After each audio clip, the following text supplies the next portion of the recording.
Welcome back. This is Dawson Odoms here from the A.W. Mumford Stadium, second floor in his main office. We're just hanging out today, just really recapping spring football, talking to our offensive side of the ball. I have with me none other than Chennis Berry. I tell you, we've been together 7 years. 7 years we have been together, and it's outstanding because I think I'm not only with my offensive coordinator, but I think I'm with a friend for life. And it's good to have Coach Berry here. When you talk about offensive football, I think since he's been the offensive coordinator, we've averaged almost at least 30 or more points a game. And that says a lot about this time and age in offensive philosophy and scoring points. But we know that could not happen unless our offensive line was very productive. And we're talking about one of the better offensive line coaches in the country. That's NFL, that's college, that's high school, that's middle school, that's Pee Wee. There's nobody better than Chennis Berry Jr. So I'm excited to be sitting here with you, Coach. And Coach, tell us about that 7 years. They done went by and we done accomplished a lot of things, but we're still here. Coach, we're here. We're rocking and rolling. Coach, I tell you what, it's been 7 here. But it's actually been 9, Coach, because remember, we coached 2 years together in another place. That's been together 9 years. That's a long time. It's a long time, Coach, man. But I tell you what, it's been a great ride, Coach. Won a lot of football games. Molded a lot of young men. Watched a lot of young men grow and won a couple championships. So we're fired up about that. But just super excited about where we're headed with the program and look forward to a great 2019 season. Well, Coach, we're going to get right into football.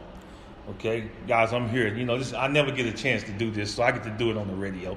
Hey, Junior, we gonna get right into this, okay? Because I know that's what his brother always say, you know. So I feel like that's my brother. So today we go talk to Junior. We gonna get Junior live and kicking on the radio. You know, tell us a little bit about what's the O-line segment improved on this spring. Tell you what, Coach, one of our main objectives going into the spring was to establish some quality depth as well as some competition. And I think we accomplished that. You know, having 5 or 6, really we have 6 returning starters, because if you throw in the 5 that's returning, then you throw in Mason Sims, who started a lot as well since he's been here, you got 6 returning starters. So one of my things I wanted to do this spring is establish some depth and get those guys competing. And I really think we accomplished that this spring. We rotated several different starting lineups with some ones and twos mixed in together to try to see if we can establish some competition amongst the group. And I think that we really did that, and there's some guys that I'm really excited about with that second group that really going to push for a position this upcoming training camp. And I think it's going to get real hot and heated come August when it's time to rock and roll for 2019 season. Well, Coach, I tell you, that offensive line has been a steady group of performers when you talk about Jaguar offense, and that's because of you, Coach. I watch how you pour into these young men from a coaching standpoint. I watch how you pour into them from a mentor standpoint and also as a father figure. And I think in college football, that's sometimes something that we don't look at when we're talking about other coaches. But I know how passionate you are about O-line play, but I know how passionate you are about the young men that are in your room. And I think when you put that passion together, you get what the product is that you see at Southern University. I think that's why those guys play so hard for you, because they know you care about them. And I think that's one of the ingredients you gotta know, that as a coach and as a player, that they gotta know you care about them, and you've done a great job of that. Coach, we go into this and we start looking at getting ready for the next phase, and we start talking about the depth chart. You know, how would you see the depth chart playing out? I tell you what, I think we're pretty solid with our ones. Those guys have played a lot of snaps. You're talking about guys been starting since really 2016. So they've played a lot of snaps. So I think that we have established a pretty solid one group. But I'll tell you what, it's going to get really, really interesting in camp, because some of those 2 guys with Brian Williams and Mason Sims and Dallas Black and I tell you what, Kennedy Madison has really gotten well as Maurice Campbell. I tell you, those guys, they're going to really push for playing time, not only just get a chance to play, but I think they're going to get into rotation. And I think that's going to help us as a whole. But now we can rotate O-linemen instead of, those guys can get some quality reps and they can go full speed and take some wear and tear off those guys, because you can play multiple guys. Coach, you say Dallas Black. Coach, I remember when Dallas Black couldn't snap the ball and, he snapped it left. It looked like we was playing military football back there. But I am in 100% agreement with you that Dallas Black has probably taken so many steps forward in his college career. And I was saying it earlier about some other players, Coach. Our walk-on process here has allowed guys to come and play and be a part of this program. And it's all about having patience, because we know that, especially with the offensive line, it takes time to develop. You're not always going to get a guy that's ready to play right out of high school. But I done seen Dallas Black work, Coach. I done seen him work in the weight room. I see the time he spent working on the snaps out the practice. And I think when you get that kind of work ethic, it's no reason why you can't see why he was the most improved guy in spring. And I'm happy for him, and I know you are too, because you can see leaps and bounds the steps that Dallas Black has taken in this program. Super, super excited about Dallas Black. He is our most improved offensive lineman for this spring. Dallas Black came from McMain High School. He come through our walk-on program. He's from New Orleans, Louisiana. And I tell you what, I coached Dallas Black hard. And I've coached him hard and hard and hard. And I tell you what, every day he comes back ready to work. And he's really, really grown, where to the point now I really trust him. He's had an amazing spring. He works his butt off in the classroom, in the weight room, in study hall. He's a great product of our program, and he's going to be a great ambassador as we continue to go forward. But I tell you what, he has really grown. I trust him to put him out there. He's worked on his pad level, his snaps, his attention to detail, his communication. All that has improved, and I'm excited about Dallas Black. Like it's to the point now where that I tell him all the time. You know, I believe in coaching them hard, and I believe in you coach them hard, you'll get the most out of them. But I also believe in giving them sugar when they need to be, when sugar needs to be given to them. You have to love them up and let them know when they're doing some good things. But Dallas Black had the best spring by far of all our offensive linemen, and in this offense with our center position, I put a lot on them. They have to know the offense like I know it. And a lot of communication comes from those guys. I call the plays from the press box, so a lot of times in between series, I'll talk to the center to make sure they're communicating, everybody's on the same page. But Dallas Black is somebody that we're super, super excited about. He's going into his redshirt sophomore year. He'll have 3 more years to play, and we're excited about the growth of Dallas Black in our program. Couldn't have put it no better, Coach. The center of our communication, Dallas Black. A year ago, we would have never thought that. But it goes to show you that when you put great coaching with a great work ethic, you can get a product of success. And we're so glad for Dallas Black, but we're so grateful for Junior here to be with us talking with us about O-line play, and you can hear the passion. And to me, that's what it's all about, is that I've been able to sit right here beside my brother on the Dawson on the Radio show and talk about O-line play and how great it's been since we've been here together and recapping this spring. Coach, any surprises that may have stood out, going through this spring? I tell you what, most guys, they come in as freshmen, they want to come play. You go all over the country. You talk to high school guys, Coach, I'm coming in and playing as a freshman. But it's a big learning curve. Not only is it a big learning curve coming in as a freshman, it's a physical curve, thing you have to do, be able to compete on the college level, especially when you're talking about O-line play. But one guy I'm really excited about is one of our true freshmen that's doing an amazing job, and that's Bernard Childs. He really grew this spring, and he was a surprise to me because we brought him in at center initially, and then we moved him over to guard, and he's really grown this spring. And he's probably my most pleasant surprise in a positive way.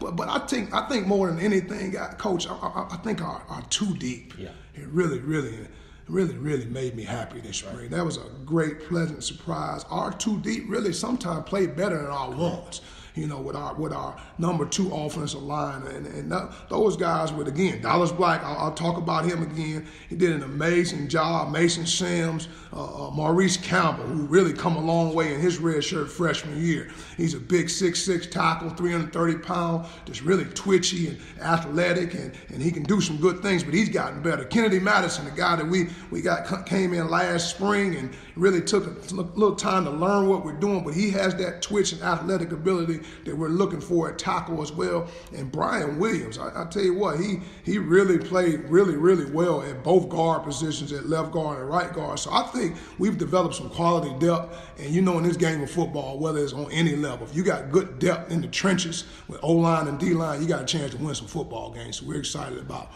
that more than anything as far as pleasant surprises. With Bernard Childs, a true freshman, and then our second offensive line really had a great spring.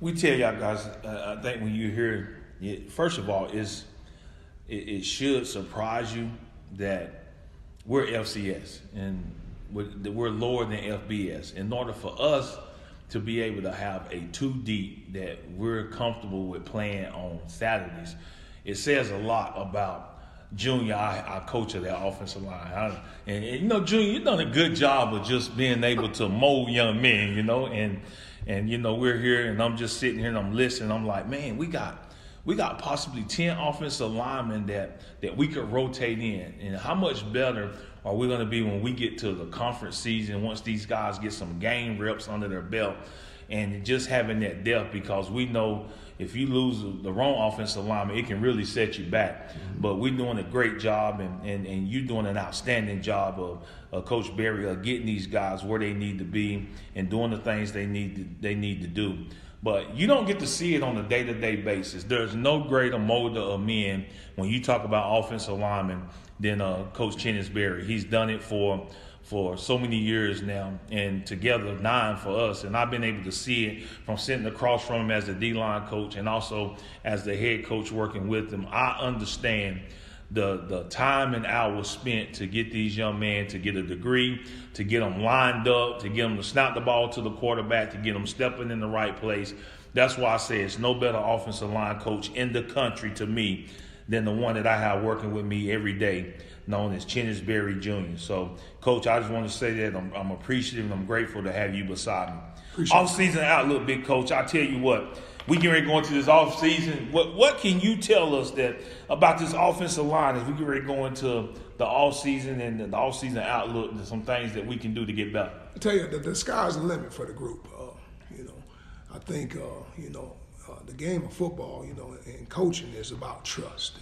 And I think we're developing some good trust amongst one another. It's got to be coach-to-coach trust, coach-to-player trust, and player-to-coach trust.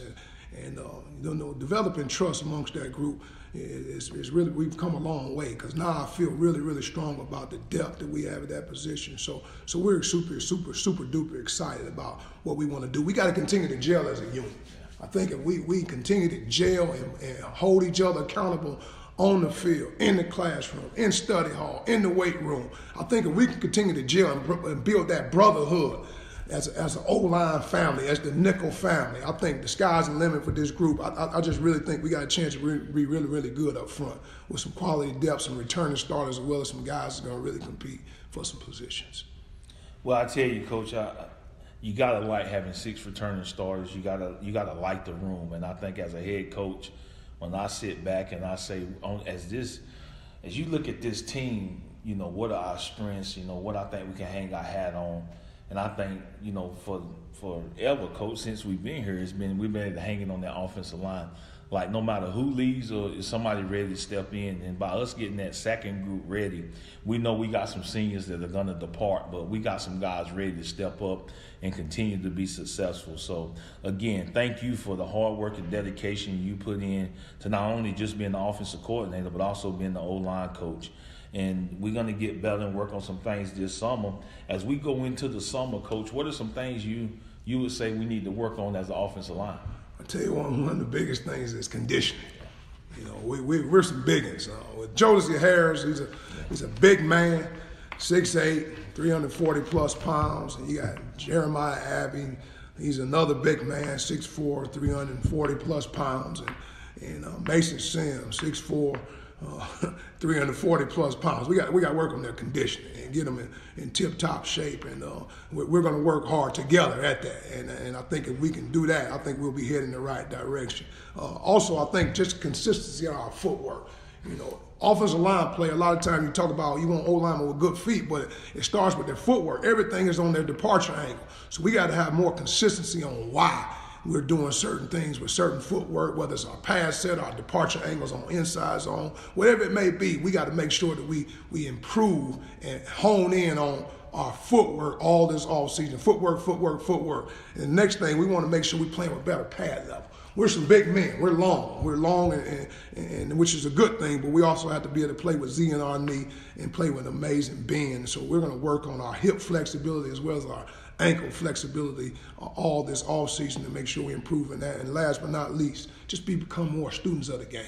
You know, it's never enough time, and not enough time in a day where you can not study film. You want to study film, you want to watch film, you want to know your opponent, you want to be able to train your eyes. You know, sometimes they talk about quarterback playing, training your eyes, but you got to train your eyes at every position. You know, where are you looking at? What are you seeing? You know, and with the experience that we have, it shouldn't be anything. Those guys done played against University of Georgia, TCU. They done played against some of the top teams in our conference and all over America. It's not a front, a pressure, coverage that they hadn't seen. So we want to continue to just build on being a student of the game, and we just want to work on just becoming more brotherhood, you know, as a nickel family. I think if we can do that and really maximize this summer, our 8 to 9 week program this summer, I think the sky's the limit for the 2019 season. As we finish up the recap for the spring with our offensive line, you get a chance to sit here and you get a chance to listen to Chennis Berry Jr. talk about how the passionate display of offensive line play and what it's going to take for us to become successful. But for you all that's going to be listening to this that may not be Jaguar fans, maybe you're an AD somewhere, don't contact Chennis Berry if you're not sincere about giving him a head coaching job, because he's earned his due, he's put in his time, and now is his time. But, you know, it's amazing how some schools call that are not sincere about giving this young man an opportunity.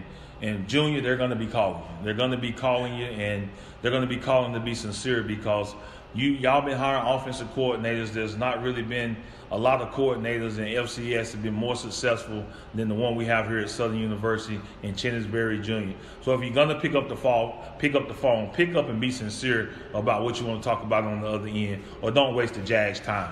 Next up for us will be our running back coach, Ashton Warner, as we come in and get ready to continue to recap our offense this spring. Go Jags. Go Jags. My man.